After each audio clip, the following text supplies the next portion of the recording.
Inyo makikita halos buong bansa ay nakakaranas po ng maulap na kalangitan na may mga pag-ulan. Yung pong southwest monsoon o habagat, naapektuhan po ang kalurang bahagi ng Southern Luzon hanggang sa Mindanao. Yung pong low pressure area, kaninang alas 3 na madaling araw, huli na mataan, nasa vicinity ng Catbalogan City, Samar.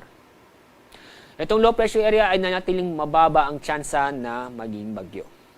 Bukas, halos buong bansa pa rin ang makakaranas ng maulan na panahon dahil sa habagat at low pressure area. Paalala po sa mga kababayan po natin sa mga lugar po sa Mimaropa, ganun din po sa Bicol Region, buong Visayas, Zamboanga Peninsula at Barm. Dahil po bukas may tsansa pa rin po ng paminsan-minsang malalakas na pag-ulan. Kaya patuloy pa rin tayong mag-ingat sa mga posibleng pagbaha o pagguho na lupa.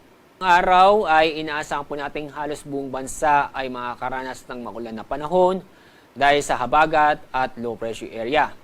Dito sa Luzon, ang mga lugar po na makakaranas po ng mga kalat-kalat na pag-ulan at thunderstorm ay sa Cagayan, Isabela, ganoon din po sa Quirino, Bulacan, Calabarzon, Mimaropa, Metro Manila, ganoon din po sa Bataan at Bicol Region.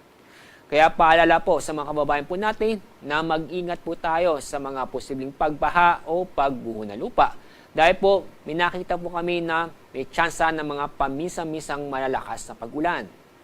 Samantala, ang nalabing pong bahagi po ng Luzon, inyong makikita, fair weather po tayo kung saan makakaranas po ng bahagyang maulap hanggang sa maulap ang papurin, maliban sa mga isolated na mga pag-ulan. Dako tayo sa Visayas at sa Mindanao.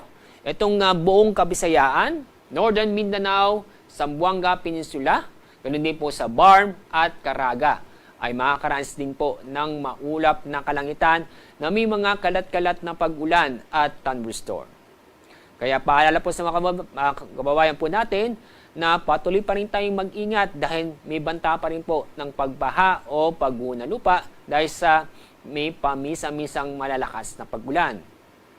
Samantala, ang nalabing pong bahagi po ng Mindanao, fair weather po tayo kung saan makakaranas po ng bahagyang maulap hanggang sa maulap na kalangitan maliban sa mga isolated na mga pag-ulan.